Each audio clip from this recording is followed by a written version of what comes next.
নমস্কার, সবাইকে শুভেচ্ছা জানিয়ে আমার আজকের নিবেদন তোমাকে জানাই প্রণাম। আজ বিদ্যাসাগরের জন্মদিন।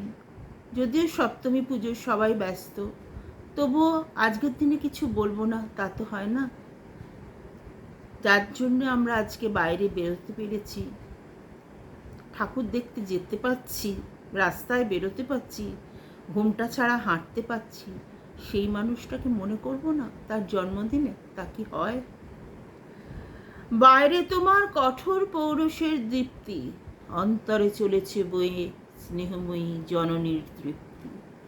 আঘাত হেনেছিল তোমার কোমল মনে, একাদশীর উপবাসে বালিকা বিধবার জল জল আর্তনাদে।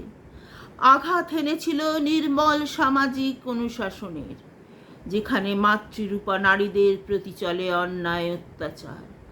বহু বিবাহের নামে বলি হয় বালিকা অতিবৃদ্ধের কাছে। সমাজ প্রতিদিন নির্দয় হৃদয়ে এক বিন্দু অশ্রুজল কি আছে? বিদ্যাসাগর জেলেছিলেন দ্বীপ, দূর করেছিলেন অন্ধকার, অসহায় অত্যাচারিত অপমানিত নারীদের জীবনে। দিয়েছিলেন হাতে তাদের খাতা কলম তুলে, এগিয়ে চলো নারী, থেমো না আর ভুলে। গ্রামে গ্রামে তৈরি করেন বালিকা বিদ্যালয়, বই হাতে এক মুখ খুশির ছোঁয়ায় ছুটে চলে নারী, তাকায় না আর পিছু ফিরে। সৃষ্টি করেন বেথুন স্কুল, নানা কোনো হিন্দু সহায়তা নয়। এগিয়ে দিয়েছিলেন হাত ইংরেজ মনীষী ড্রিঙ্ক ওয়াটার বেথুন, যার নাম আজও সেই বিদ্যালয়ে রয়েছে দাঁড়িয়ে নারী শিক্ষার প্রথম প্রতিষ্ঠান শিরোনাম নিয়ে। এ বড় সহজ কাজ ছিল না তখন। পঙ্কিলতা কুসংস্কারে আবদ্ধ স্বার্থপর লোভী সমাজপতিদের বিরুদ্ধে দাঁড়িয়ে একা লড়াই করে গেছেন সেই অদম্য অজেয় পুরুষ বিদ্যাসাগর। বাঙালি নারীদের কাছে তিনি হয়ে আছেন সরস্বতীর প্রতিমূর্তি। তিনি নারীকে দিয়েছিলেন খোলা আকাশের নিচে মুক্তি, শিক্ষার আলোকে উদ্ভাসিত করেছিলেন নারী অন্তর। বহু যুগ বাদে নারী পেয়েছিল পায়ের তলায় শিশির ভেজা ঘাসের পরশ, সামনে উন্মুক্ত সবুজ দিগন্ত, মাথার ওপর জ্যোৎস্না প্লাবিত চাঁদের রূপ, অন্ধকারে অসংখ্য তারাখচিত নীলাম্বর। সামনে বয়ে যাওয়া নদীর মতন নারীর জীবন স্রোত বইতে শুরু করে এক অন্য আলোক বর্ষে। বহুদিনের অপমানিতা লাঞ্ছিতা নিপীড়িতা নারী অবশেষে মুক্তি পেল, খুঁজে পেল নিজেদের অস্তিত্ব, সত্তা, সম্মান। বাধা ঠেলতে ঠেলতে এগিয়ে এসে অবশেষে নারী আজ এই জায়গায় এসেছে স্বমহিমা। তার প্রথম দরজাটা খুলে দিয়েছিলেন নারী জীবনের অন্যতম প্রাণপুরুষ বিদ্যাসাগর।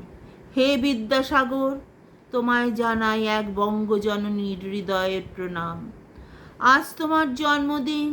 এই জন্মদিনে মনে প্রাণে প্রার্থনা জানাই ঈশ্বরের কাছে তোমার পুনর্জন্মের। আজকের দিনেও যে তোমাকে বড় প্রয়োজন, এখনও যে নারী বড় অসহায়, এখনও যে নির্যাতিতা ধর্ষিতা নারীর কান্না শোনা যায় রাস্তার ঝোপে ঝাড়ে বনে জঙ্গলে।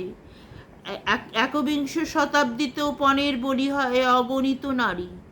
এখনো অজ্ঞান পিতামাতা শিক্ষার আলো থেকে মেয়েকে বঞ্চিত করে বলি দেয় বিয়ে নামক যুপকাষ্ঠে। কিছুদিন পরই শোনা যায় মেয়ে পণের বলি হয়েছে, নির্দয়ভাবে হত্যা করা হয়েছে তাদের মেয়েকে অদেয় পণের জন্য। আর কতদিন নারী থাকবে পণ্য হয়ে? সব শিক্ষা দিয়ে গেলে তুমি ঈশ্বরচন্দ্র বিদ্যাসাগর, তবু আজও দেশের কিছু অংশের মানুষ পারেনি নিতে সেই শিক্ষা। তোমাকে মেয়েকে অশিক্ষিত করে এক বিশাল অঙ্কের পণের বিনিময় তুলে দেওয়া হয় কোনো পুরুষের হাতে, যেখানে তার না থাকে কোনো সম্মান, না থাকে বেঁচে থাকার অধিকার। তবুও যে আজ সমাজের অনেকাংশে শিক্ষার আলোকে উজ্জ্বল নারীর মহিমা তো তোমারই দান। তোমাকে জানাই প্রণাম।